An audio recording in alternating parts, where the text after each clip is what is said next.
এখানে theme option, এখানে page লেআউটে এখানে থিম অপশন আছে, এখান থেকে আমরা থিম করে নিতে পারবো। তারপরে কমান্ডটা কি আছে দেখি একটু। থিমের পরে যেটা আছে সেটা হচ্ছে যে একটা কোশ্চেন দেওয়া হয়েছে, কোশ্চেনটা সাজিয়ে নিতে হবে, বইয়ে সাজিয়ে নেবেন। চেঞ্জ কেস, অক্ষরের পরিবর্তন খুবই ইম্পর্টেন্ট। এখানে চেঞ্জ কেস দেওয়া আছে, চেঞ্জ কেস। তো ওই এই কেসটা হচ্ছে এখানে সিলেক্ট করে নেব যে লেখাগুলোর অক্ষরের পরিবর্তন করব। 2007 এটা কিভাবে করতে হবে একটু দেওয়া আছে। হোমে যাওয়ার পর চেঞ্জ কেস অপশনে যেতে হবে, যে এই আইকনটা থাকবে। হ্যাঁ, তো আইকন সহ দেওয়া আছে বইগুলোতে, আপনাদের অসুবিধা হবে না আপনাদের শিখতে। ঠিক আছে, তো আমরা চলে যাবো মাউস ধরে,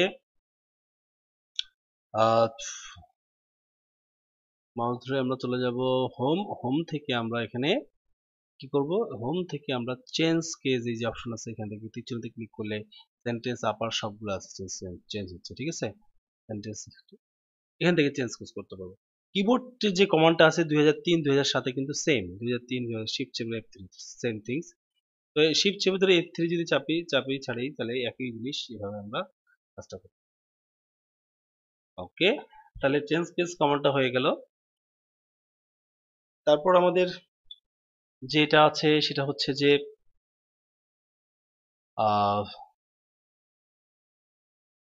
আমাদের গ্রেডিয়েন্টটা বইয়ে কিভাবে আলোচনা করা আছে একটু দেখি।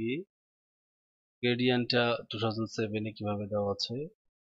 পেজ লেআউটে যে আমাদের ব্যাকগ্রাউন্ড পেজ কালার থেকেই আসতে হবে।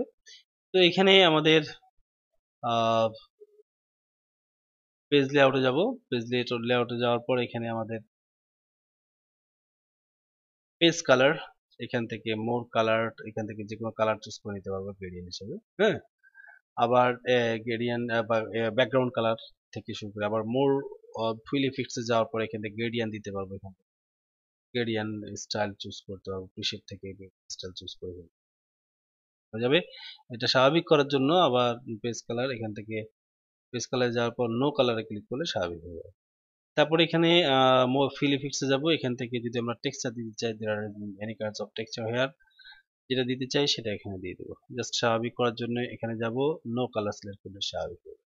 এখানে যাওয়ার পর আবার ফিলিক্সে যাব, ফিলিক্সে যাবে প্যাটার্নে যাব, প্যাটার্নে যাওয়ার পর এখান থেকে দেখতে পাচ্ছি বিভিন্ন রকম প্যাটার্ন, এখান থেকে কালার চুজ করে নিব, এটা থেকে অন্য কালার চুজ করে নিব।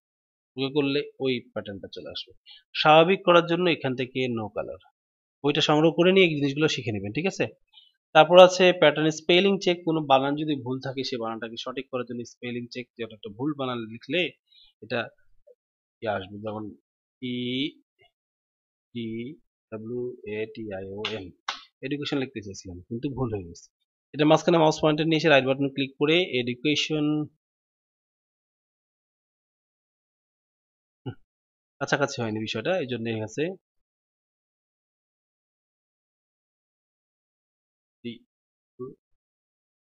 DATIAN। এই জায়গায় রাইট বাটন ক্লিক করে এডুকেশন বানানটা পেয়ে যাচ্ছে, জাস্ট সিলেক্ট করলে এডুকেশন বানানটা সঠিক হবে। ঠিক আছে, তো এইভাবে আমরা কোনো বানানকে সঠিক করতে পারি। ঠিক আছে, এগুলো দেওয়া আছে কারণ এগুলো স্পেস নাই, এই জন্য এইভাবে দেওয়া আছে, এগুলো স্পেস দেওয়া নাই। ঠিক আছে।